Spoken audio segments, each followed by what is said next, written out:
서울의 심장을 꿰뚫는 듯한 K그룹 타워의 펜트하우스.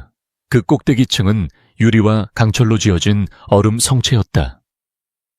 시간은 자정을 향해 달려가고 있었지만 강태민 회장의 집무실은 대낮처럼 환했다.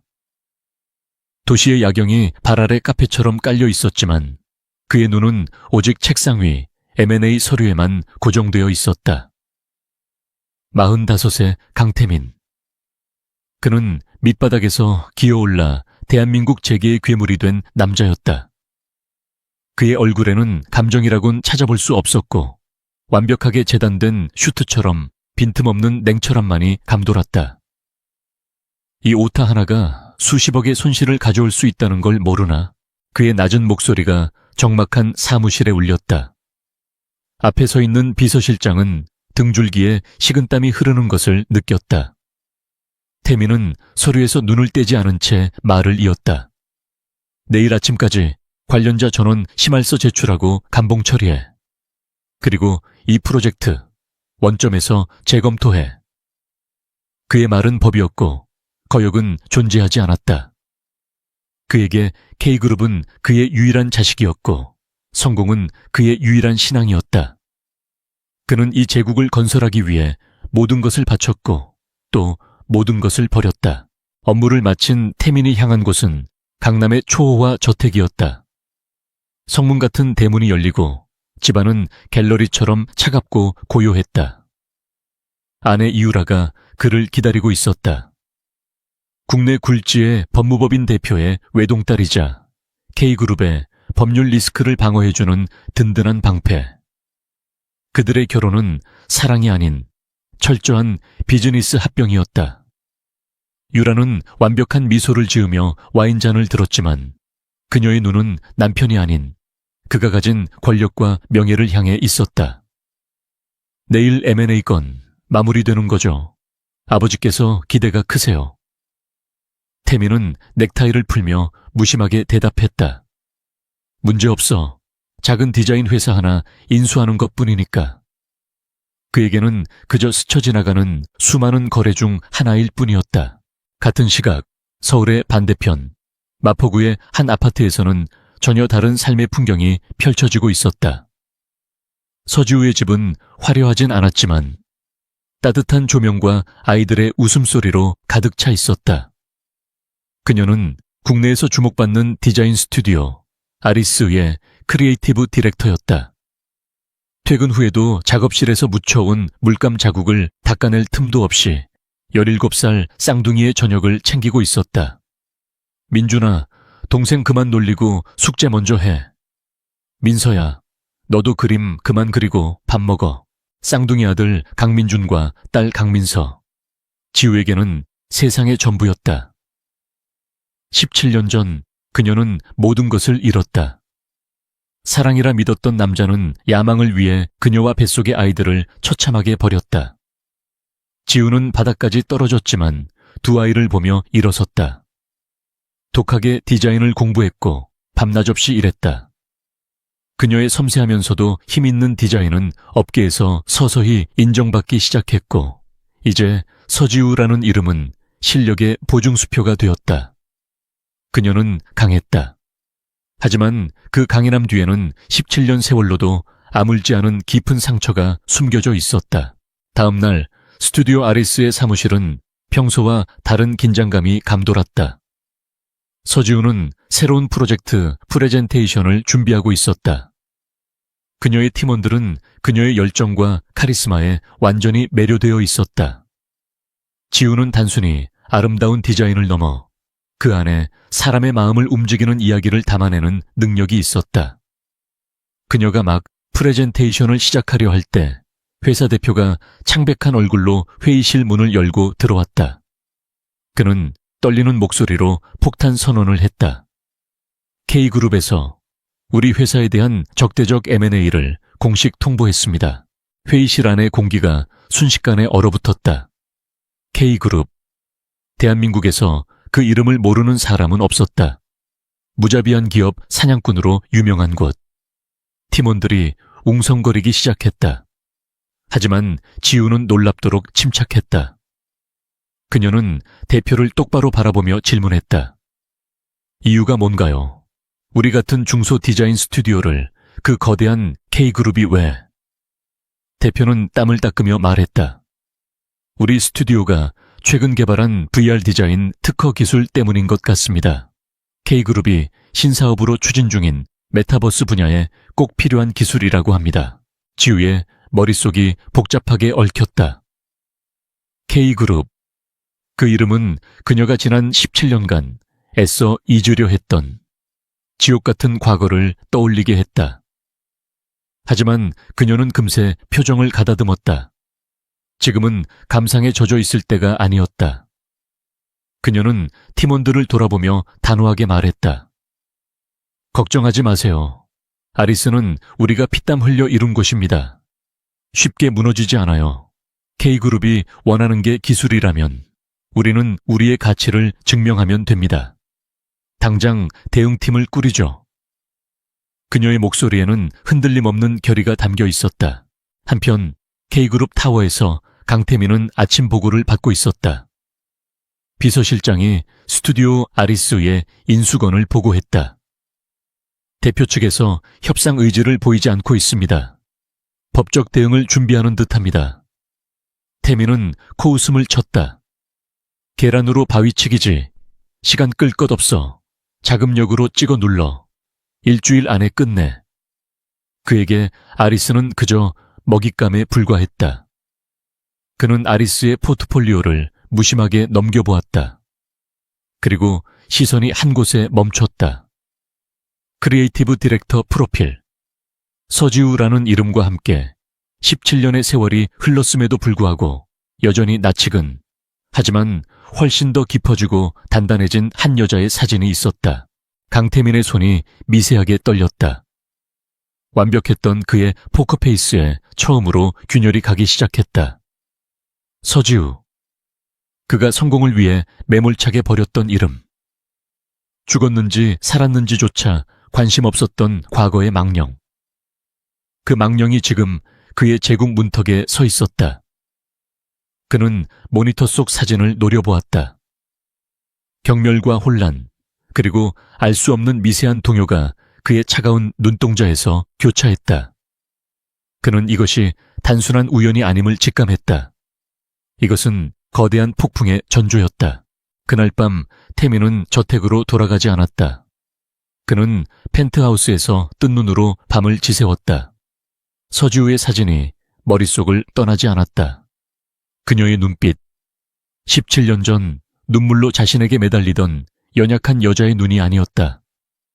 그것은 모든 것을 꿰뚫어 보는 듯한 강인하고 날카로운 전문가의 눈이었다. 태민은 처음으로 불안감을 느꼈다.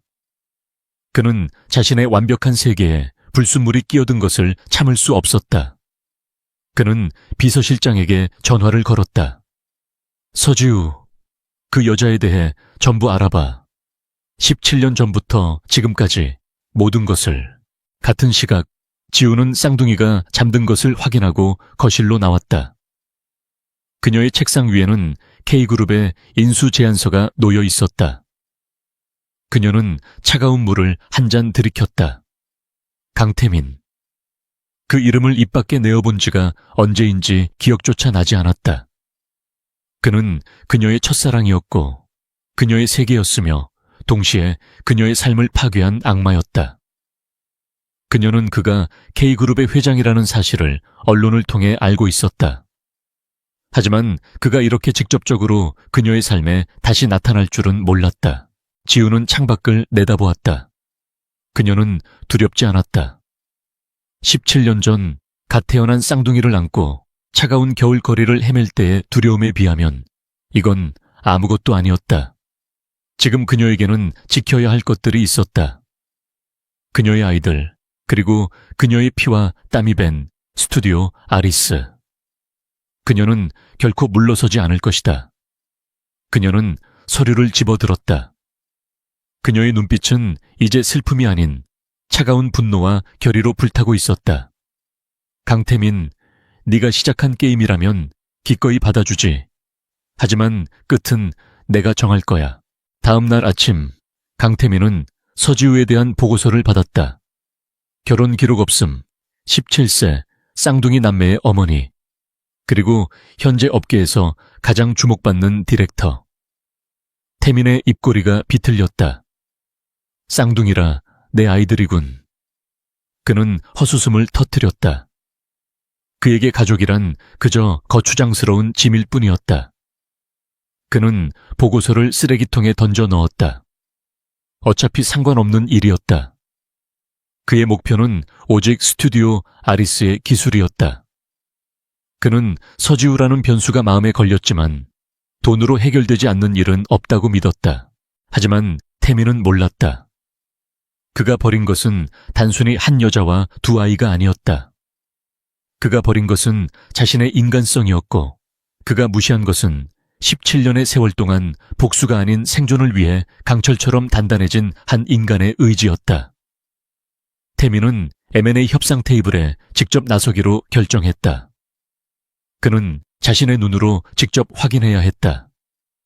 17년 만에 만나는 서지우가 정말로 자신의 제국을 위협할 만한 존재가 되었는지, 그리고 그는 곧 깨닫게 될 것이었다. 자신이 저지른 죄의 대가가 얼마나 무겁고 그들의 눈물이 얼마나 무서운 힘을 가졌는지를. K그룹 타워 40층 전략 회의실. 통유리창 너머로 서울의 스카이라인이 한눈에 들어왔지만 회의실 내부는 얼음장처럼 차가웠다. 길고 육중한 마호가니 테이블 한쪽에는 강태민 회장을 비롯한 K그룹의 핵심 임원들이 앉아 있었다. 그들은 승자의 여유를 가장하고 있었지만 그들의 눈빛에는 사냥감을 앞에 둔 포식자의 탐욕이 번뜩였다. 반대편에는 서지우 디렉터를 포함한 스튜디오 아리스의 대표와 법무팀이 자리했다. 수적으로나 기세로 보나 명백히 불리한 싸움이었다. 강태민은 테이블 끝에 앉아 마치 황제처럼 회의실 전체를 굽어보고 있었다. 그는 상대가 들어오기 전까지 서류에서 눈을 떼지 않았다. 그에게 이 회의는 이미 결론이 난 게임의 요식행위에 불과했다. 그는 막대한 자금력으로 아리스의 숨통을 조일 준비가 되어 있었다. 문이 열리고 아리스 측 사람들이 들어섰다. 태민은 기계적으로 고개를 들었다.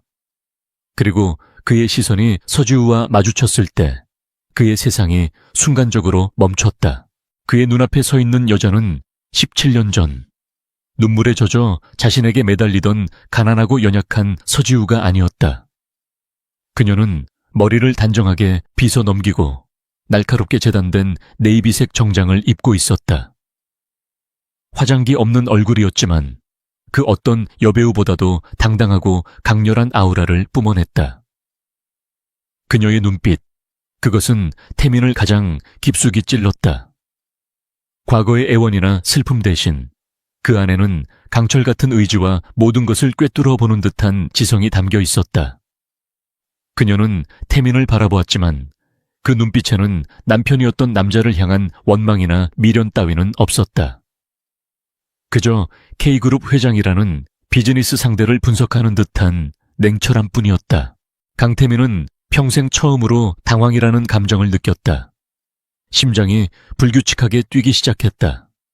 완벽하게 통제되던 그의 표정이 아주 미세하게, 그러나 분명하게 흔들렸다. 그가 기억하는 서지우는 이미 죽고 없었다. 지금 그의 앞에 있는 것은 완전히 다른 낯선 존재였다. 그는 애써 혼란을 감추며 서류로 시선을 돌렸지만 손끝이 차가워지는 것을 막을 수 없었다. 옆에 있던 비서실장이 태민의 미묘한 변화를 눈치챘지만 감히 이유를 물을 순 없었다. 회의는 K그룹의 법무팀장이 먼저 포문을 열었다. 그는 오만한 태도로 K그룹이 제시하는 인수금액에 관대함을 역설했다. 아리스 같은 작은 스튜디오가 K그룹의 일원이 되는 것이 얼마나 큰 영광인지를 거들먹거리며 설명했다. 스튜디오 아리스의 대표는 얼굴이 불그락푸르락해졌지만 쉽게 반박하지 못했다. 상대는 대한민국 최고의 법무법인을 등에 업은 K그룹이었다. 모두의 시선이 자연스럽게 서지우에게로 향했다. 그녀가 아리스의 핵심 기술을 개발한 장본인이자 이 협상에 실질적인 키를 쥐고 있었기 때문이다. 지우는 K그룹의 제안서를 천천히 넘겨보았다. 회의실에는 종이 넘어가는 소리만이 울렸다. 한참 후 그녀는 고개를 들고 강태민을 정면으로 응시했다. 여전히 그녀의 눈에는 개인적인 감정이 실려 있지 않았다. 제안, 잘 들었습니다. 그녀의 목소리는 낮고 차분했지만 회의실 전체를 울릴 만큼 힘이 있었다. 하지만 K그룹에서 큰 착각을 하고 계신 것 같군요. 임원들 사이에서 작은 술렁임이 일었다. 감히 K그룹 회장 앞에서 착각이라는 단어를 쓰다니. 태민은 눈썹을 살짝 치켜 올렸다. 흥미롭다는 듯 혹은 불쾌하다는 듯한 표정이었다. 착각이라, 서지우 디렉터. 뭐가 착각이라는 겁니까? 지우는 자리에서 일어섰다. 그녀의 키는 크지 않았지만 그녀의 존재감은 테이블에 앉아있는 태민을 압도했다. K그룹은 저희의 특허 기술만을 보고 가격을 매겼습니다. 하지만 스튜디오 아리스의 진짜 가치는 기술이 아닙니다. 그녀는 회의실 스크린에 아리스의 포트폴리오를 띄웠다. 그 기술을 만들어낸 사람, 그리고 우리의 철학입니다. 그녀는 막힘없이 프레젠테이션을 시작했다. 그녀가 어떻게 무에서 유를 창조했는지, 그녀의 팀원들이 어떤 열정으로 일하는지, 그리고 그들의 디자인이 사회에 어떤 긍정적인 영향을 미치고 있는지를. 그것은 단순한 발표가 아니었다.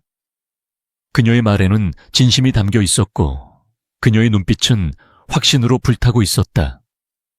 K그룹의 임원들조차 자신들도 모르게 그녀의 말에 빠져들었다. 그들은 자신들이 돈으로 사려는 것이 단순한 기술 특허가 아니라 살아 숨쉬는 유기체와도 같은 하나의 세계임을 깨닫기 시작했다. 강태민은 불쾌감을 느꼈다. 그는 서지우가 자신의 논리, 즉 돈이면 모든 것을 살 수 있다는 논리를 정면으로 반박하는 것을 참을 수 없었다. 더군다나 그 대상이 자신이 버린 여자라는 사실은 그의 자존심을 심각하게 긁어놓았다. 그는 지우의 말을 끊었다. 그런 감상적인 이야기는 집어치우시죠, 서 디렉터. 철학, 열정, 그런 걸로 돈을 벌 수 있습니까? K그룹은 당신들의 그 철학에 300억을 지불하겠다는 겁니다. 우리가 제시한 금액은 업계 최고 수준입니다. 거절할 이유가 없지 않습니까? 지우는 태민의 무례한 태도에도 전혀 동요하지 않았다. 그녀는 프레젠테이션을 멈추고 다시 태민을 바라보았다. 이번에는 그녀의 눈빛에 차가운 경멸이 스쳤다. 300억이요. 강 회장님. 회장님께는 그저 숫자 노름일지 모르지만 우리에게 아리스는 돈으로 환산할 수 없는 가치입니다. 그녀는 테이블을 향해 몸을 기울였다. 그리고 분명히 말씀드리지만 우리는 K그룹에 아리스를 매각할 의사가 전혀 없습니다. 우리는 우리의 길을 갈 겁니다. K그룹의 거대한 자본에 편입되어 우리의 정체성을 잃을 생각은 추호도 없습니다. 회의실의 공기는 그야말로 살얼음판이 되었다. K그룹의 임원들은 서지우의 대담함에 경악했다. 감히 강태민의 제안을 정면으로 거절하다니. 태민의 얼굴이 서서히 굳어갔다. 그의 눈이 분노로 타오르기 시작했다. 서지우 디렉터, 지금 당신이 무슨 말을 하고 있는지 알고 있습니까? K그룹을 적으로 돌리겠다는 겁니까? 당신 같은 작은 스튜디오가 우리의 힘을 감당할 수 있을 것 같습니까? 그의 목소리에는 노골적인 위협이 담겨 있었다. 지우는 물러서지 않았다. 그녀는 태민의 협박을 정면으로 받아쳤다. 협박하시는 겁니까, 강 회장님? 우리는 법과 원칙에 따라 대응할 것입니다.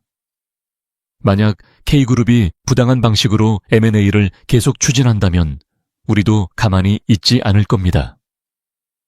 언론, 공정거래위원회, 우리가 동원할 수 있는 모든 수단을 동원해 K그룹의 비윤리적인 기업 사냥 행태를 고발할 것입니다. 그녀의 목소리는 얼음처럼 차갑고 단호했다. 태민은 말을 잃었다. 그는 서지우가 이렇게까지 강하게 나올 줄은 예상하지 못했다. 17년 전 자신의 앞에서 울며 매달리던 여자의 모습은 온데간데 없었다. 그녀는 완벽하게 무장한 전사였고 자신의 논리로는 도저히 꺾을 수 없는 상대였다. 그는 분노와 당혹감, 그리고 정체를 알 수 없는 패배감에 휩싸였다. 그는 자신의 완벽한 계획이 한낱 여자 하나 때문에 틀어지고 있다는 사실을 인정할 수 없었다. 결국 회의는 아무런 소득 없이 끝났다. 지우와 아리스팀은 당당하게 회의실을 걸어나갔다. 지우는 나가기 직전 태민을 잠시 돌아보았다. 그 시선은 아주 짧은 순간이었지만 태민에게는 영혼처럼 느껴졌다. 그 눈빛은 마치 이렇게 말하는 것 같았다. 넌 17년 전에도 그리고 지금도 틀렸어. 회의실에 홀로 남겨진 강태민은 유리창 앞에 서서 도시를 내려다보았다. 그러나 그의 눈에는 아무것도 들어오지 않았다. 그의 머릿속은 서지우의 마지막 눈빛으로 가득 차 있었다. 그녀의 당당함, 그녀의 냉철함, 그리고 그녀가 자신을 향해 보였던 그 경멸. 그것이 그의 오만한 자존심에 깊은 상처를 냈다. 그는 주먹으로 유리창을 내리쳤다. 서지우, 감히 네가... 그의 제국에 처음으로 균열이 가기 시작했다. 그는 자신이 버린 과거의 망령이 이제 자신의 심장을 겨누는 비수가 되어 돌아왔음을 직감했다. 회의실에서의 격돌 이후 강태민의 완벽했던 일상에 미세한 균열이 생기기 시작했다. 그는 여전히 K그룹의 정점에 군림했지만 그의 정신은 온통 서지우라는 불청객에게 사로잡혀 있었다. 그녀의 냉담한 눈빛, 강철 같던 목소리, 그리고 17년의 세월이 빚어낸 낯선 위험이 그의 머릿속을 떠나지 않았다. 그는 보고서를 다시 검토했다. 이번에는 스튜디오 아리스의 재무제표가 아니었다. 서지우, 42세, 미혼모, 스라, 일남일녀 쌍둥이, 17세, 강민준, 강민서. 그는 쌍둥이의 이름 앞에서 손가락을 멈췄다. 그녀는 아이들에게 그의 성을 붙였다. 왜? 그를 잊지 못해서? 아니면 언젠가 그의 발목을 잡기 위한 족쇄로? 태민은 후자일 거라 억측했지만 마음 한구석이 불편하게 저려왔다. 그는 비서실장이 몰래 찍어 온 쌍둥이의 사진을 노려보았다. 흐릿한 사진 속에서도 소녀는 지우를 닮았지만 날카로운 턱선은 자신을 연상시켰고 소녀의 눈매는 섬뜩할 정도로 자신과 닮아 있었다. 그는 모니터를 꺼버렸지만 그 눈빛은 잔상처럼 남아 그를 괴롭혔다. 그의 강철 같은 통제력이 처음으로 흔들리고 있었다. 스튜디오 아리스의 M&A 건은 일시 보류 상태였다.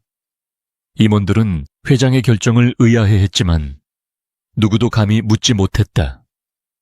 태민은 스스로도 자신이 왜 이러는지 알 수 없었다. 분노인지 호기심인지 아니면 17년간 완벽하게 매장했다고 믿었던 죄책감의 파편인지 그는 확인해야 했다. 자신의 눈으로 직접 그가 버린 과거의 증거들을. 조사팀은 쌍둥이가 다니는 예술고등학교의 연례 전시회 일정을 보고했다. 딸 강민서가 회화 부문에서 유망주로 주목받고 있다는 정보도 덧붙였다. 태민은 비서에게 모든 오후 일정을 취소하라고 지시했다. 중요한 외부 미팅이다. 누구에게도 행선지를 알리지 마. 그는 수십억짜리 계약을 앞둔 사람처럼 철저하게 준비했지만 정작 그가 향하는 곳은 평범한 고등학교의 강당기였다. 그는 운전기사도 물리고 직접 차를 몰았다. 학교 강당은 학생들과 학부모들로 북적였다. 값비싼 맞춤 정장을 입은 태민의 등장은 순식간에 주변의 시선을 끌었지만 그는 아랑곳하지 않았다. 그는 이질적인 공간 속에서 이방인처럼 서서 오직 한 무리만을 찾고 있었다. 왜 왔을까? 그는 스스로에게 물었다. 저들의 행복을 확인하고 불행을 빌기 위해서? 아니면 그저 자신의 존재를 과시하고 마지막 경고를 하기 위해서? 그때 그의 시선이 한 곳에 고정되었다. 강당 한가운데 폭풍 속의 등대라는 제목의 유화 앞에 서 있는 세 사람. 서지우, 그리고 그녀의 양옆에 서 있는 소년과 소녀. 지우는 평소에 날카로운 정장 차림이 아닌 부드러운 니트에 스커트를 입고 있었다. 그녀는 딸의 그림을 바라보며 환하게 웃고 있었다. 그 웃음은 태민이 한 번도 본 적 없는 순수하고 따뜻한 어머니의 미소였다. 태민은 가슴에 무언가 차가운 것이 박히는 듯한 통증을 느꼈다. 저 자리는 원래 자신의 것이 될 수도 있었다. 그는 자석에 이끌린 듯 그들에게로 발걸음을 옮겼다. 그가 다가갈수록 세 사람의 웃음소리가 선명하게 들려왔다. 엄마, 이 부분은 어때요? 빛이 부서지는 느낌이 잘 표현됐어요? 민서가 제잘거렸다. 정말 멋지다, 우리 딸. 민준이, 너는 어때? 동생 그림 천재적이지 않아? 지우가 장난스럽게 아들의 팔을 쳤다. 민준은 이어폰을 끼고 있었지만 귀찮다는 표정 속에서도 동생을 바라보는 눈빛은 다정했다. 뭐, 나쁘지 않네. 완벽한 가정의 모습이었다. 강태민이라는 존재가 끼어들 틈이 없는 태민의 그림자가 그들 위로 드리워졌다. 가장 먼저 그를 알아본 것은 지우였다. 그녀의 얼굴에서 미소가 순식간에 사라지고 경악과 분노, 그리고 깊은 공포가 스쳐 지나갔다. 그녀의 몸이 방어적으로 굳어지며 아이들 앞을 가로막았다. 여기서 뭐 하는 거예요? 그녀의 목소리는 분노로 떨리고 있었다. 쌍둥이는 갑작스러운 엄마의 변화에 놀라 태민을 바라보았다. 민주는 낯선 남자의 위압적인 기세에 즉각적인 경계심을 드러냈다. 그는 엄마와 동생의 앞을 막아서며 태민을 노려보았다. 누구세요? 차가운 목소리였다. 하지만 태민의 시선은 민서에게로 향했다. 자신과 꼭 닮은 눈. 그 눈이 지금 공포와 호기심으로 흔들리고 있었다. 태민은 자신의 심장이 어떻게 뛰고 있는지조차 잊었다. 17년 만에 그는 자신이 아버지라는 사실을, 눈앞에 이 아이들이 자신의 피를 나눈 자식이라는 사실을 세포 하나하나로 깨닫고 있었다. 그는 입을 열려 했지만 목소리가 나오지 않았다. 회장 강태민이 아닌 아버지 강태민은 어떻게 말해야 하는지 몰랐다. 그는 어색하게 웃으려 했다. 그러나 그 미소는 공포 영화 속 악당처럼 기괴하게 일그러졌다. 나는 당신 어머니와 아는 사이란다. 그는 자신도 모르게 민서를 향해 손을 뻗었다. 그 그림을 칭찬하고 싶었을까? 아니면 그저 실제하는지 만져보고 싶었을까? 만지지 마, 지우가 날카롭게 소리치며 그의 손을 쳐냈다. 그 소란에 주변 사람들이 힐끔거리기 시작했다. 민준이 엄마를 부축하며 태민에게 소리쳤다. 당장 꺼져요. 경찰 부르기 전에. 극도의 긴장감, 엄마의 공포, 오빠의 분노, 그리고 자신을 뚫어지게 바라보는 낯선 남자의 무서운 눈빛. 감수성이 예민한 민서는 이 모든 것을 감당할 수 없었다. 그녀의 어깨가 잘게 떨리기 시작했다. 엄마, 무서워. 이 아저씨 누구야? 그녀의 큰 눈망울에 눈물이 고이기 시작했다. 그리고 마침내 투명한 눈물 한 방울이 그녀의 뺨을 타고 흘러내렸다. 그 순간 그 한 방울의 눈물, 그것은 강태민의 굳어있던 심장을 꿰뚫는 총알이었다. 17년간 억눌러왔던 모든 것이 한꺼번에 폭발했다. 그가 버린 여자, 그가 외면한 아이, 그 아이가 지금 자신의 앞에서 자신 때문에 울고 있었다. 아내와 쌍둥이를 버린 죄, 그 죄의 무게가 거대한 산이 되어 그를 짓눌렀다. 태민은 숨을 쉴 수 없었다. 심장이 미친 듯이 날뛰기 시작했다. 눈앞이 하얗게 변했다. 강당의 소음, 지우의 분노에 찬 얼굴, 민준의 적개심, 그리고 민서의 눈물. 모든 것이 뒤섞여 그를 공격했다. 그는 넥타이를 거칠게 풀어헤치며 뒷걸음질 쳤다. 민서, 야. 그는 딸의 이름을 처음으로 불렀지만 그 소리는 신음처럼 새어나왔다. 그의 몸이 통제력을 잃고 휘청거렸다. 회장님, 멀리서 대기하던 비서실장이 사태를 파악하고 달려왔지만 너무 늦었다. 강태민은 민서의 그림, 폭풍 속의 등대 앞에서 그대로 무너져 내렸다. 그는 가슴을 움켜쥐고 바닥에 쓰러져 거친 숨을 몰아쉬었다. 대한민국 재계를 호령하던 철의 CEO. 단 한 번도 약한 모습을 보인 적 없던 오만한 지배자. 그는 지금 수많은 사람이 지켜보는 가운데 자신이 버린 딸의 눈물 한 방울에 처참하게 무너져 내렸다. 지우는 충격과 혼란 속에서 얼어붙었고 민주는 어쩔 줄 몰라 하며 구급차를 외쳤다. 강태민의 의식은 점점 흐려졌다. 그의 귓가는 민서의 울음소리와 함께 17년 전 빗속에서 울부짖던 지우의 목소리가 환청처럼 맴돌았다. 너는 언젠가 반드시 후회하게 될 거야. 강태민이 쓰러진 고등학교 강당은 아수라장이 되었다. 비서실장의 다급한 외침과 구급대원을 부르는 소리, 학생들과 학부모들의 술렁임이 뒤섞였다. 서지우는 두 아이를 감싸 안은 채 바닥에 쓰러져 고통스럽게 숨을 몰아쉬는 남자를 망연자실하게 바라보았다. 17년 만의 재회, 그리고 그가 자신의 딸 앞에서 무너지는 이 기괴한 광경. 그것은 그녀가 상상했던 어떤 복수보다도 더 혼란스럽고 비현실적이었다. 민주는 엄마와 동생을 보호하려 애썼지만 그의 눈 역시 쓰러진 남자를 향한 복잡한 감정으로 흔들리고 있었다. K그룹 소유의 최고급 VIP 병동. 강태민은 병실에 누워 있었다. 진단명은 급성 공황 발작. 대한민국에서 가장 강인한 심장을 가졌다고 자부하던 그가 고작 17살 소녀의 눈물 앞에서 정신적으로 무너져 내린 것이었다. 이 사실은 K그룹 내부에 극비로 붙여졌지만 강 회장이 공식 석상에서 쓰러졌다는 소문은 이미 아름아름 퍼져나가며 임원진을 동요하게 만들었다. 병실 문이 소리 없이 열리고 그의 아내 이유라가 들어섰다. 그녀는 값비싼 실크 드레스를 입고 있었지만 그녀의 표정은 병문안을 온 아내라기보다는 손상된 최고급 상품을 확인하러 온 감정사 같았다. 그녀는 남편의 건강 상태에는 관심이 없었다. 그녀의 눈에는 오직 그가 보인 약점에 대한 경멸과 의구심만이 가득했다. 고작 예술고등학교 전시회에서 쓰러져요. 당신답지 않게. 그녀의 목소리는 얼음처럼 차가웠다.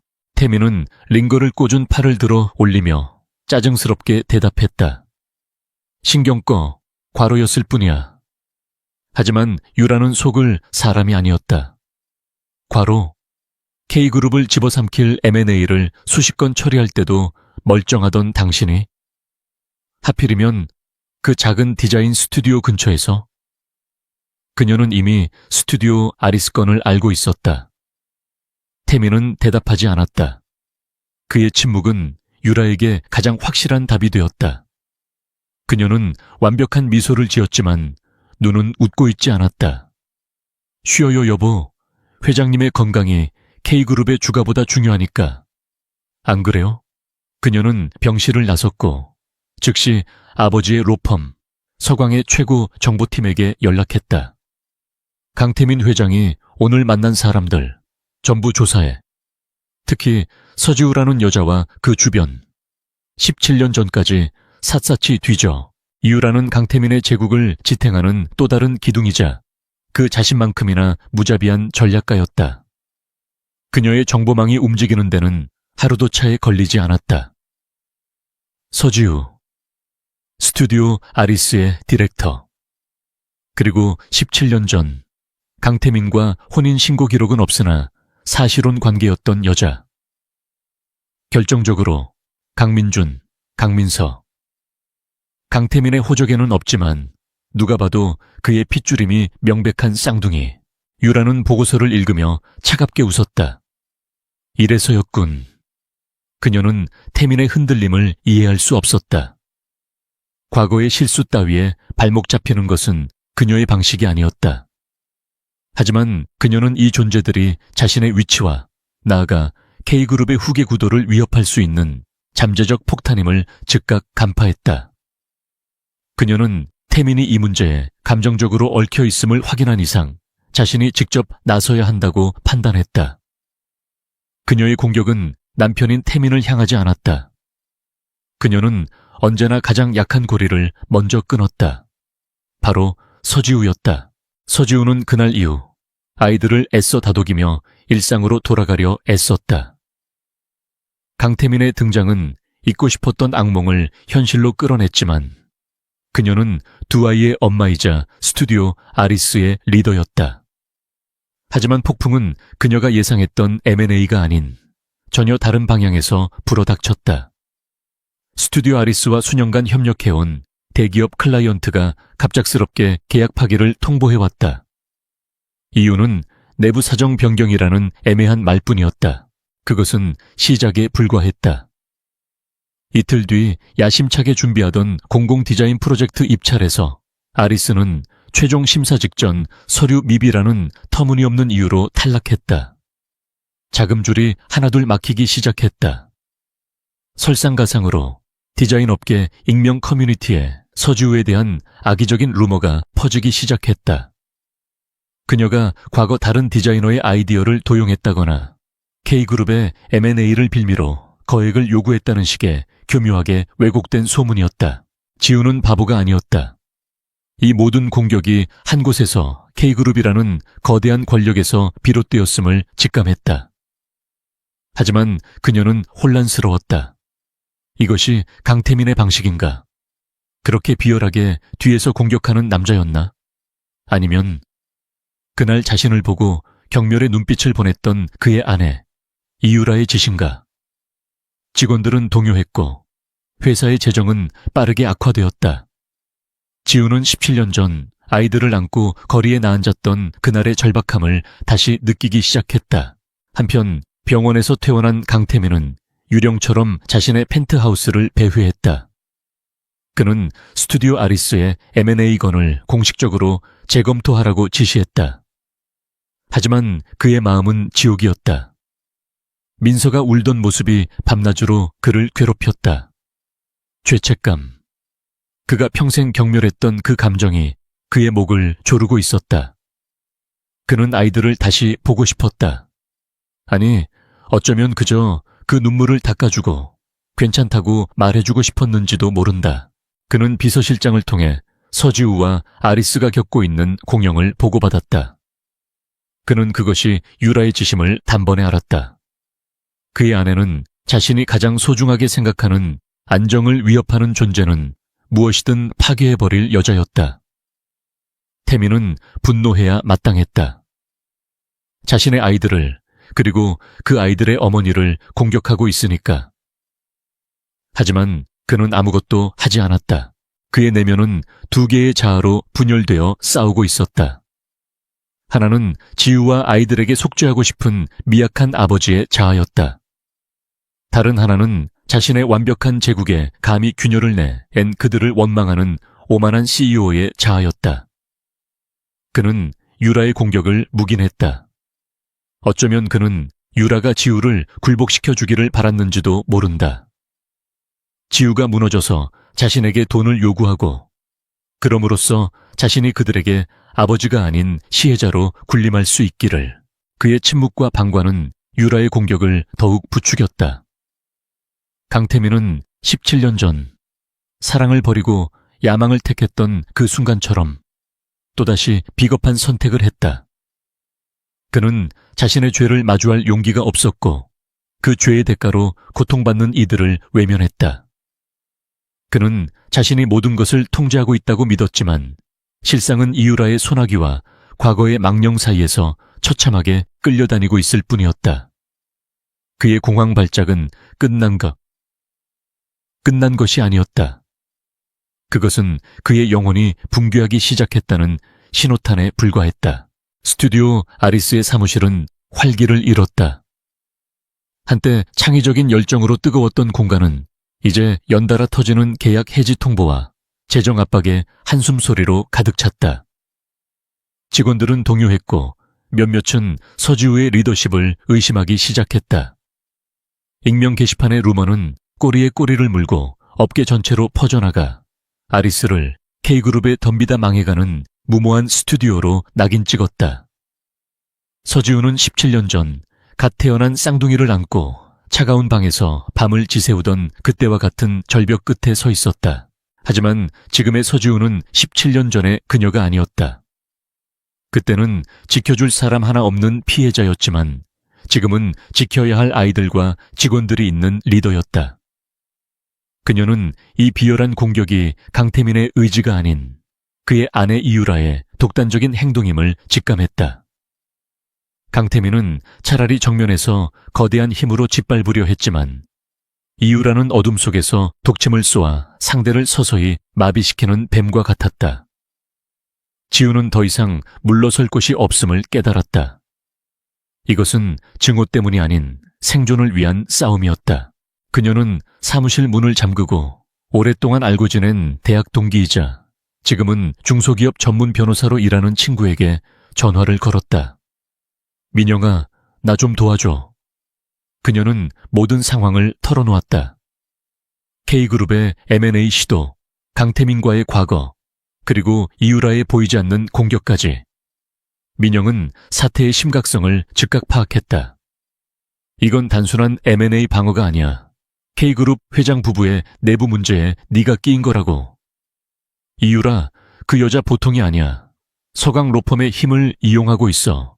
지우는 결심했다. 싸움의 방식을 바꿔야 했다. 나도 알아. 그래서 정면으로 싸울 거야. 2가지 증거가 필요해. 지우의 목소리는 차갑고 단호했다. 첫째, 이유라가 우리 클라이언트들에게 압력을 행사하고 여론을 조작했다는 증거. 이건 네가 좀 맡아줘. 업계 내부 고발자나 피해를 본 다른 소규모 업체들을 찾아봐야 할 것 같아. 민영은 힘들겠지만 해보겠다고 답했다. 그럼 둘째는? 지우는 잠시 침묵했다. 둘째는 17년 전의 증거야. 이건 내가 직접 찾아야 해. 그날 밤 지우는 아이들이 잠든 것을 확인하고 낡은 창고방으로 향했다. 먼지 쌓인 상자들 가장 깊숙한 곳, 그녀가 봉인해두었던 판도라의 상자가 있었다. 17년 동안 한 번도 열어보지 않았던 그녀의 20살이 담긴 괴짝이었다. 손이 떨렸다. 뚜껑을 열자 낡은 사진 한 장이 먼저 눈에 띄었다. 대학 축제 때 풋풋한 모습의 자신과 강태민이 환하게 웃고 있었다. 그 시절 그는 가난했지만 야망에 불타는 눈빛을 가진 멋진 선배였다. 지우는 사진을 뒤집었다. 그 아래 빛바랜 서류 봉투가 있었다. 그녀는 그것을 꺼내 들었다. 각서. 17년 전 그가 K그룹 회장의 사위가 되기 직전 임신한 그녀에게 내밀었던 종이였다. 본인 서지우는 강태민과의 모든 관계를 정리하며 뱃속의 아이에 대한 친권 및 양육권을 포함한 일체의 권리를 포기한다. 이에 대한 보상으로 금 1천만 원을 수령하며 향후 어떠한 민영사상 이의도 제기하지 않을 것을 서약한다. 그 아래 20살 서지우의 겁에 질린 서명이 남아있었다. 그는 그녀의 사랑과 아이들의 미래를 단돈 1,000만 원으로 계산했다. 그리고 그 돈마저도 제대로 주지 않고 그녀를 쫓아냈다. 지우는 각서를 쥔 채 주저앉았다. 눈물이 쏟아질 것 같았지만 그녀는 울지 않았다. 대신 분노가 뼈를 깎는 듯한 슬픔이 차가운 결의로 변해갔다. 이 종이 한 장, 이것이 강태민의 잔인함과 이 모든 비극의 시작을 증명하는 명백한 증거였다. 그녀는 이 증거를 자신의 복수를 위해서가 아니라 자신의 아이들을 지키기 위해 사용해야 했다. 지우가 과거의 증거를 찾는 동안 강태민은 붕괴 직전이었다. 민서의 눈물은 그의 뇌리에 낙인처럼 찍혀 밤마다 그를 악몽으로 몰아넣었다. 그는 회사를 통제할 수 없었다. 이유라가 아리스를 어떻게 압박하고 있는지 알면서도 막을 힘이 없었다. 아니, 막을 용기가 없었다. 그가 유라를 막는 순간 그는 자신이 그토록 지키려 했던 K그룹 회장의 자리와 17년 전 서지우를 버린 이유 자체를 부정해야 했기 때문이다. 그는 완벽한 모순에 갇혔다. 그의 불안과 죄책감은 잘못된 방향으로 폭발했다. 그는 이 모든 혼란을 끝낼 유일한 방법은 돈이라고 생각했다. 17년 전에도 그랬듯이 돈으로 서지우를 굴복시키고 그녀와 아이들을 자신의 시야에서 그리고 이유라의 공격 범위 밖으로 사라지게 만드는 것. 그것이 그가 할 수 있는 유일한 속죄이자 가장 비겁한 도피였다. 그는 비서를 통해 은밀하게 서지우에게 연락했다. 아무도 없는 곳에서 단둘이 만납시다. 약속 장소는 한강이 내려다 보이는 고급 호텔의 스카이라운지, 통째로 빌린 프라이빗 룸이었다. 지우는 약속 장소에 나갔다. 그녀는 그가 무슨 말을 할지 이미 짐작하고 있었다. 태미는 며칠 만에 수척해진 모습이었다. 완벽하게 빗어 넘겼던 머리는 흐트러졌고 그의 눈은 핏발이 서 있었다. 그는 지우를 보자마자 본론부터 꺼냈다. 얼마면 되겠어? 지우는 대답 없이 그를 바라보았다. 태미는 초조하게 말을 이었다. 이유라가 무슨 짓을 하는지 알아. 내가 막을 수 없어. 아니, 막으면 모든 게 끝나. 그러니까 당신이 떠나. 100억, 200억, 아니 500억. K그룹 지분이라도 떼어줄 수 있어. 그 돈이면 미국이든 유럽이든 어디서든 아이들과 평생 부족함 없이 살 수 있어. 제발 내 눈앞에서 사라져줘. 그는 애원하고 있었다. 그것은 속죄가 아닌 자신의 안위를 위한 구걸이었다. 지우는 헛웃음을 터뜨렸다. 500억. 그녀는 가방에서 낡은 서류 봉투를 꺼내 테이블 위로 밀었다. 당신 눈에는 내 아이들이 여전히 돈으로 보여? 17년 전 당신은 내 사랑과 내 아이들의 존재를 이 종이 한 장과 1,000만 원으로 바꾸려 했지. 태민의 눈이 각서를 보고 경악으로 물들었다. 그는 그것을 진작에 폐기한 줄 알았다. 지우는 자리에서 일어섰다. 그녀는 경멸과 연민이 뒤섞인 눈으로 그를 내려다보았다. 강태민, 넌 17년 전이나 지금이나 조금도 변하지 않았어. 여전히 돈이면 다 되는 줄 아는 비겁한 쓰레기야. 그녀의 목소리는 조용했지만 그 어떤 비명보다 날카롭게 태민의 심장을 찔렀다. 난 돈 따위 필요 없어. 네가 제안한 그 더러운 돈 받지 않아. 대신 난 네가 가장 두려워하는 방식으로 싸울 거야. 태민이 무어라 말하려 했지만 지우는 뒤돌아섰다. 그리고 똑똑히 기억해. 내 아이들과 내 회사는 내가 목숨을 걸고 지킬 거야. 내 아내에게도 전해 어디까지 할 수 있는지 한번 해보라고. 그녀는 룸을 나갔다. 홀로 남겨진 강태민은 테이블 위에 낡은 각서와 500억이라는 숫자가 적힌 백지수표를 번갈아 보며 무너져 내렸다. 그의 유일한 무기였던 돈이 서지우 앞에서 완벽하게 무력화되었다. 그는 이제 자신이 막다른 골목에 몰렸음을, 그리고 서지우가 상상 이상으로 무서운 적이 되었음을 깨달았다. K그룹의 정기 주주총회 날, 서울 최고급 컨벤션 센터의 그랜드 볼룸은 K그룹의 부와 권력을 과시하듯 화려하게 장식되어 있었다. 재계 인사들, 외국인 투자자들, 그리고 날카로운 눈빛의 기자들이 행사장을 가득 메웠다. 최근 강태민 회장의 건강 이상설과 스튜디오 아리스를 둘러싼 M&A 잡음으로 뒤숭숭했던 분위기를 다잡기 위해 K그룹은 그 어느 때보다 성대한 쇼를 준비했다. 강태민은 대기실 거울 앞에 섰다. 며칠 전 호텔에서 서지우에게 굴욕을 당한 후 그는 거의 폐인이 되다시피 했다. 하지만 오늘 그는 다시 K그룹의 완벽한 지배자로 돌아와야 했다. 전문 스타일리스트가 그의 흐트러진 머리를 완벽하게 고정시켰고 최고급 원단으로 만든 슈트는 그의 초췌한 안색을 감춰주었다. 그는 거울 속 자신을 보며 되뇌었다. 나는 강태민이다. 나는 무너지지 않는다. 그는 서지우가 자신의 돈을 거부한 것을 이성을 잃은 여자의 마지막 발악 정도로 치부하기로 했다. 같은 시각 그의 아내 이유라는 주주총회장 맨 앞줄에 앉아 우아하게 미소를 짓고 있었다.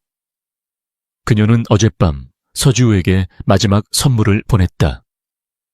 그녀가 동원할 수 있는 가장 더러운 언론 매체를 통해 스튜디오 아리스 서지우 대표 17년 만에 K그룹 강 회장에게 혼외자 내세워 수천억 원대 협박이라는 제목의 기사를 터뜨린 것이다. 강태민이 서지우에게 500억을 제안했던 그 비밀 회동이 서지우가 돈을 요구한 파렴치한 협박 현장으로 둔갑했다. 기사는 서지우를 아이들을 팔아 돈을 뜯어내려는 악녀로 매도했다.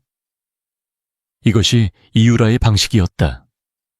상대의 도덕성을 완전히 파괴하여 사회적으로 매장시키는 것. 그녀는 이제 서지우가 2번 다시 재기할 수 없으리라 확신했다. 그 시각 스튜디오 아리스. 사무실은 그야말로 폭격을 맞은 듯 했다.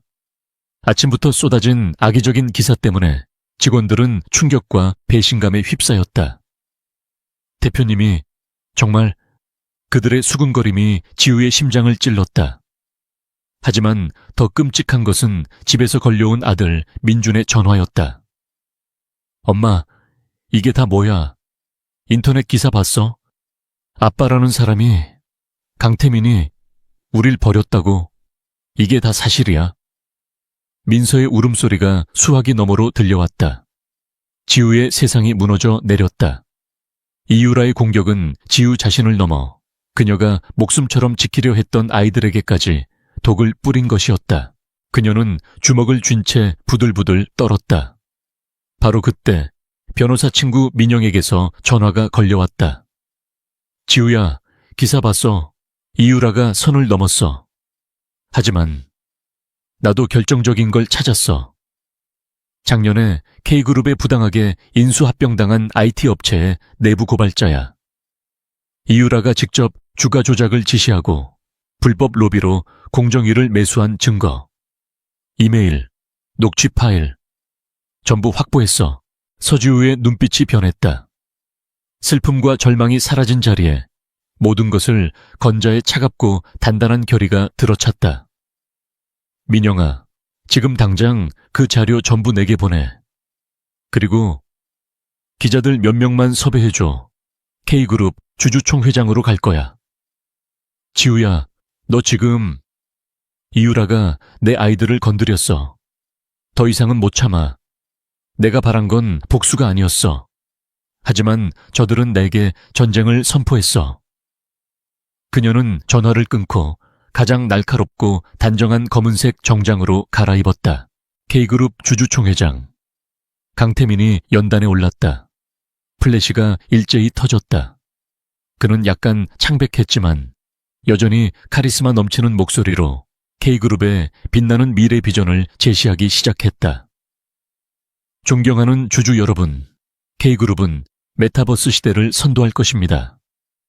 최근 우리는 핵심 VR 기술을 보유한 유망한 기업 스튜디오 아리스의 인수를, 그가 스튜디오 아리스를 언급하는 바로 그 순간이었다.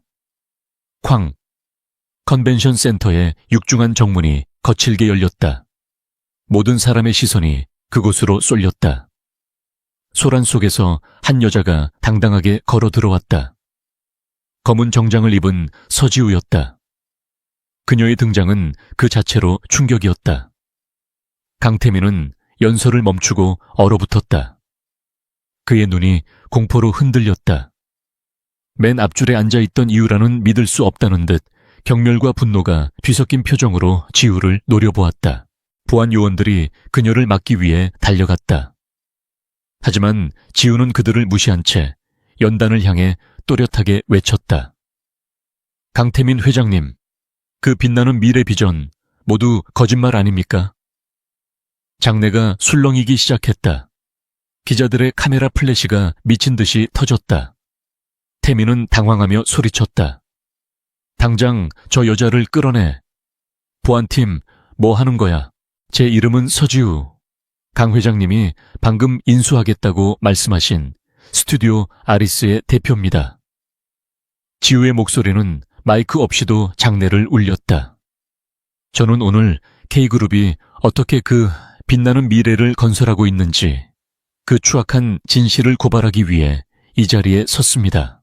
이유라가 자리에서 벌떡 일어났다. 저 여자가 감히 어디서 행패야. 저 여자는 지금 강 회장을 협박하고 있는 범죄자라고. 하지만 지우는 이유라를 쳐다보지도 않았다. 그녀는 오직 주주들과 카메라만을 응시했다. 저는 K그룹과의 개인적인 악연을 말하러 온 것이 아닙니다. 그건 저와 강태민 회장 두 사람 사이의 문제입니다. 그녀는 잠시 숨을 골랐다.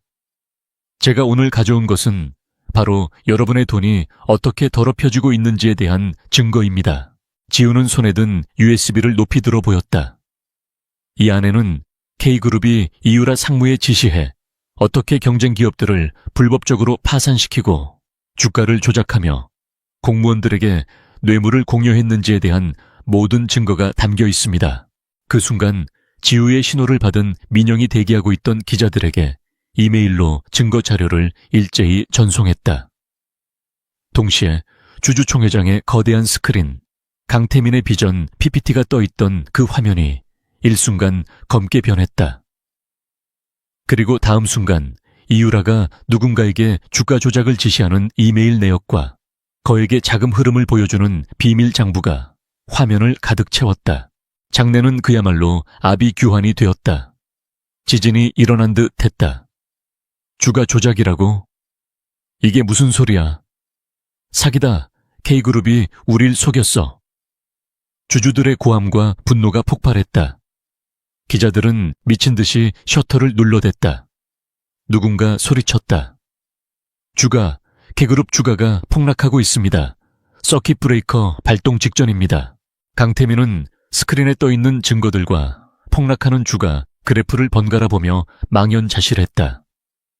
그는 자신이 17년간 쌓아 올린 제국이 단 몇 분 만에 무너져 내리는 소리를 듣고 있었다. 그는 이유라를 돌아보았다. 이유라는 창백하게 질린 얼굴로 스크린을 노려보고 있었다. 그리고 강태민은 다시 서지우를 바라보았다.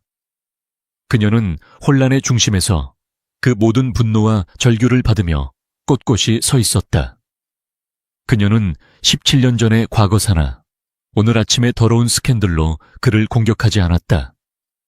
그녀는 그가 가장 신봉하고 그가 가장 잘하는 방식, 즉 비즈니스와 증거로 그의 심장을 꿰뚫었다. 그녀의 차가운 눈빛이 그에게 말하고 있었다. 이것이 네가 시작한 게임의 끝이다. 주주총회장은 거대한 폭탄이 터진 후에 전장과도 같았다. 거대한 스크린에 떠오른 이유라의 불법적인 지시 내역과 비밀 장부는 K그룹의 도덕성에 치명타를 날렸다. 주주들의 고함과 기자들의 플래시 세례, 폭락하는 주가를 알리는 경고음이 뒤섞여 강태민의 귓가를 찢었다. 그는 자신이 17년간 피와 땀, 그리고 영혼을 팔아가며 쌓아 올린 바벨탑이 서지우라는 작은 돌멩이 하나에 무너져 내리는 것을 속수무책으로 지켜보고 있었다. 이유라는 창백한 얼굴로 스크린을 노려보았다. 그녀의 첫 반응은 분노였다. 이건 조작이야. 전부 거짓말이야. 보안팀, 당장 저 여자를 끌어내지 않고 뭐해? 그녀가 날카롭게 소리쳤지만 아무도 움직이지 않았다.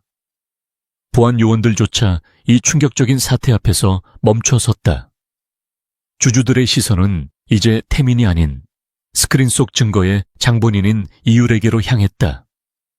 그녀가 K그룹의 법률 리스크를 관리해 온 것이 아니라 리스크 그 자체였음이 만천에 드러난 순간이었다.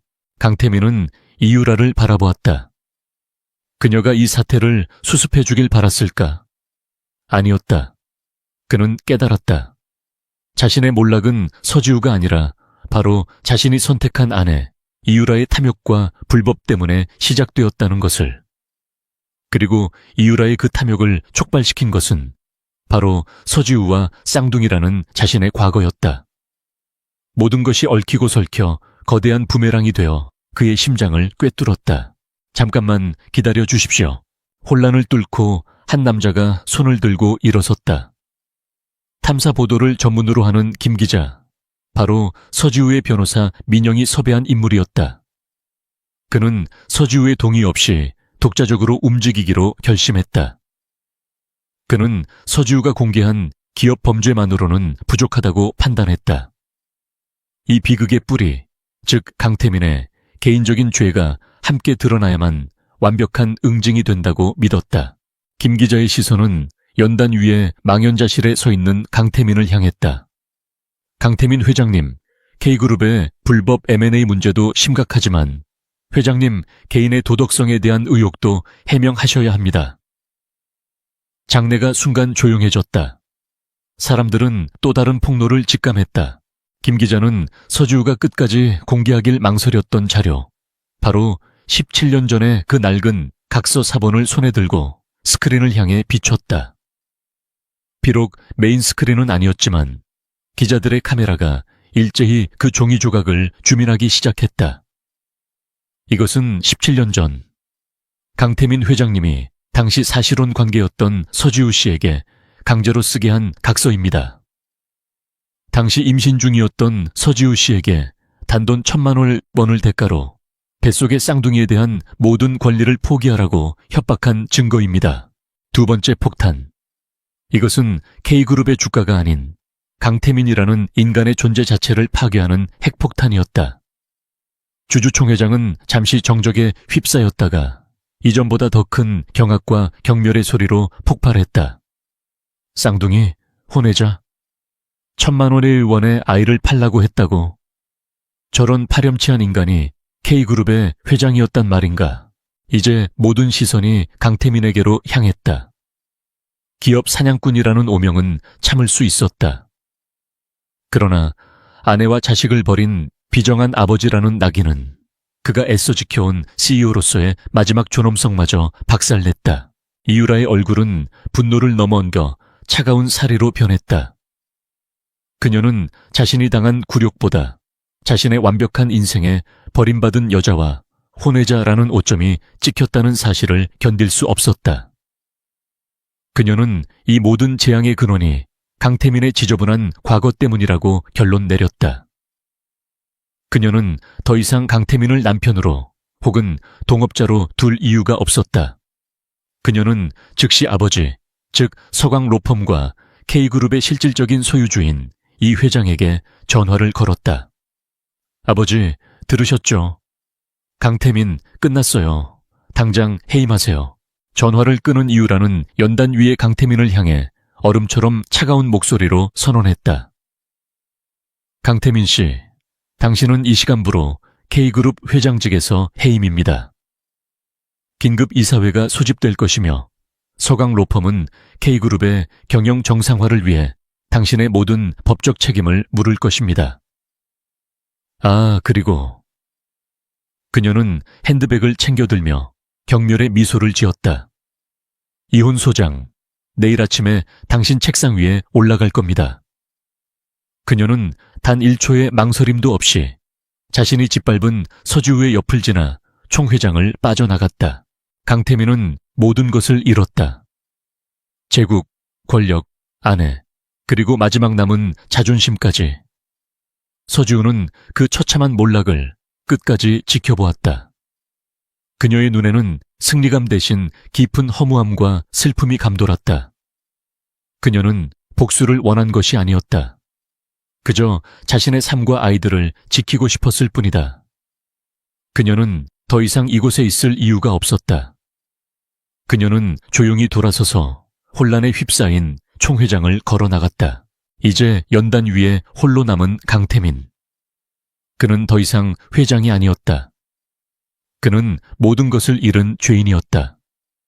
이유라의 지시를 받은 보안 요원들이 그를 연단에서 끌어내리려 다가왔다. 그가 비틀거리며 총회장 밖 로비로 밀려나는 순간 냄새를 맡은 하이에나처럼 기자들이 그에게 달려들었다.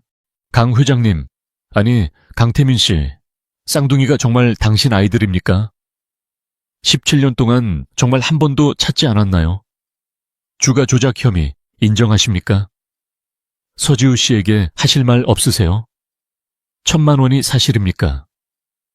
수십 개의 마이크와 카메라가 그의 얼굴을 향해 돌진했다. 플래시가 그의 눈을 멀게 했다. 그는 이 모든 질문에 대답할 수 없었다. 그의 머릿속은 완전히 하얗게 비어버렸다. 그는 17년 전의 죄, 민서의 눈물, 서지우의 차가운 눈빛, 그리고 방금 전 자신을 버린 이유라의 경멸이 뒤엉켜 질식할 것 같았다. 아이들, 그는 공허한 목소리로 중얼거렸다. 기자들이 더 크게 소리쳤다. 아이들이라고 하셨습니까? 쌍둥이 말입니까? 민서야, 민준아. 그는 자신도 모르게 아이들의 이름을 불렀다. 그가 한 번도 다정하게 불러보지 못했던, 그가 버렸던 아이들의 이름. 그 이름을 내뱉는 순간 그의 마지막 이성의 끈이 끊어졌다. 그는 더 이상 서 있을 수 없었다. 대한민국을 호령하던 철의 CEO는 수백 대의 카메라가 지켜보는 앞에서 아이들의 이름을 부르며 그대로 무너져 내렸다. 아내와 쌍둥이를 버린 죄, CEO는 그들의 눈물을 보고 무너졌다. 제목은 현실이 되었다. 그는 자신의 죄의 무게를 이기지 못하고 가장 비참한 방식으로 자신의 제국 입구에서 처참하게 굴복했다. 그로부터 6개월이 흘렀다. 폭풍이 휩쓸고 간 자리는 고요했지만 그 흔적은 깊고 선명하게 남았다. K그룹의 신화는 문자 그대로 산산조각 났다. 서지우가 주주총회장에서 터뜨린 증거는 검찰 수사의 기폭제가 되었고 감춰져 있던 K그룹의 거대한 비리 장부가 속속들이 드러났다. 주가는 회복 불가능한 수준으로 추락했고 대한민국 재계를 호령하던 거대 기업은 결국 법정 관리에 들어갔다. 강태민. 그는 서울구치소의 차가운 독방에 수감되어 있었다.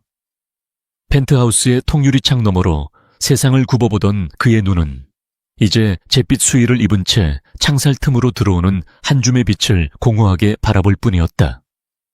주가 조작, 배임, 횡령, 그리고 17년 전의 위자료 관련 민사소송까지. 그는 모든 것을 잃었다. 그가 버렸던 아내와 쌍둥이의 눈물은 그가 평생 쌓아 올린 탐욕의 성을 무너뜨린 거대한 해일이 되었다. 면회는 모두 거절한 채 그는 살아도 사는 것이 아닌 완벽한 고립 속에서 자신의 죄를 마주하고 있었다. 그의 아내였던 이유라 역시 법망을 피하지 못했다. 그녀가 저지른 불법 M&A 시도와 주가 조작의 핵심 증거는 너무나 명백했다. 그녀의 아버지인 이 회장이 서강 로펌의 모든 인맥을 동원해 방어에 나섰지만 여론은 싸늘했고 법은 엄격했다. 결국 그녀 역시 1심에서 실형을 선고받고 법정 구속되었다. 강태민과 이유라, 야망을 위해 손을 잡았던 그들의 차가운 동맹은 법정에서 서로에게 책임을 떠넘기는 추악한 싸움 끝에 가장 비참한 방식으로 막을 내렸다. 시간은 흘러 서울 마포구의 한적한 골목. 17년 전 지우가 아이들을 안고 처음 정착했던 그 동네와 멀지 않은 곳에 봄날 디자인이라는 작은 간판이 걸렸다. K그룹 사태 이후 서지우는 모든 스포트라이트를 뒤로하고 스튜디오 아리스를 떠났다. 그곳은 이미 그녀가 감당하기에는 너무 많은 상처와 시선이 얽힌 곳이 되어버렸다. 그녀는 모든 지분을 팀원들에게 넘기고 다시 처음으로 돌아왔다. 새로운 스튜디오는 작고 소박했다. K그룹 타워의 화려함이나 아리스의 세련됨과는 거리가 멀었다. 하지만 창문 가득 들어오는 따뜻한 햇살과 그녀가 직접 고른 자작나무 책상, 그리고 벽 한가득 꽂힌 디자인 서적들은 그 어떤 값비싼 인테리어보다도 평화로웠다. 그녀는 이제 거대 프로젝트가 아닌 동네 작은 가게의 간판을 디자인하고 지역 사회를 위한 공공 디자인 작업을 맡았다. 돈이나 명예가 아닌 오직 그녀가 사랑하는 일을 하기 위해서였다. 그날 오후 스튜디오 문이 열리며 훌쩍 자란 민준과 민서가 들어왔다. 엄마, 우리 왔어요. 두 아이는 그 거대한 폭풍을 온몸으로 겪어냈다. 자신들의 아버지가 대한민국을 떠들썩하게 한 비정한 CEO 강태민이라는 사실, 그리고 그가 어머니와 자신들을 어떻게 버렸는지에 대한 잔인한 기사들. 그 상처는 아이들의 가슴에 깊은 흔적을 남겼다.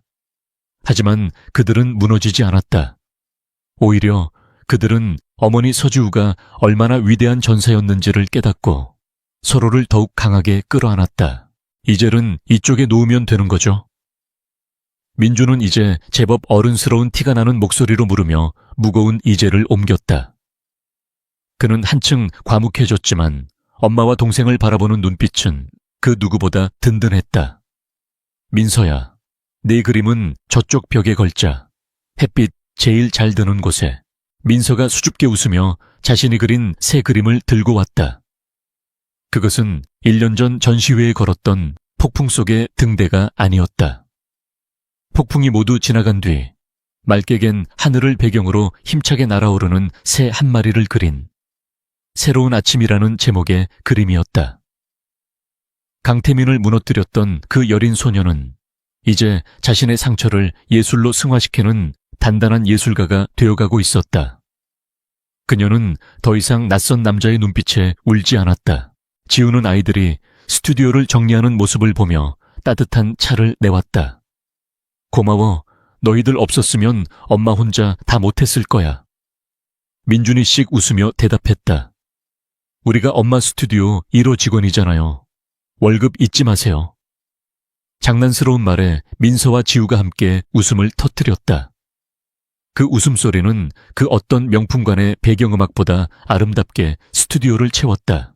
지우는 아이들 앞에 앉았다. 그동안 차마 다 하지 못했던 이야기를 할 때가 되었음을 알았다. 민준아, 민서야, 엄마가 너희에게 많이 미안해. 너희가 몰라도 될 상처를 알게 해서. 그 사람, 너희 아버지에 대한 진실을 더 일찍 말해주지 못해서. 그녀의 눈시울이 붉어졌다. 민준이 조용히 엄마의 손을 잡았다. 아니에요, 엄마. 우린 다 알아요. 엄마가 우릴 지키려고 얼마나 힘들게 싸웠는지. 우린 그 사람 아버지라고 부르고 싶지도 않아요. 우리 아버지는 없어요. 우리한텐 엄마만 있으면 돼요. 민서가 엄마의 반대편 손을 잡았다. 맞아요. 난 이제 괜찮아요. 엄마가 우리 엄마라서 정말 다행이고 자랑스러워요. 두 아이는 더 이상 상처받은 피해자가 아니었다. 그들은 어머니의 사랑과 강인함을 물려받은 세상에서 가장 굳건한 그녀의 편이었다. 지우는 두 아이를 끌어안았다. 눈물이 흘렀지만 그것은 17년 전의 슬픔이나 분노의 눈물이 아니었다.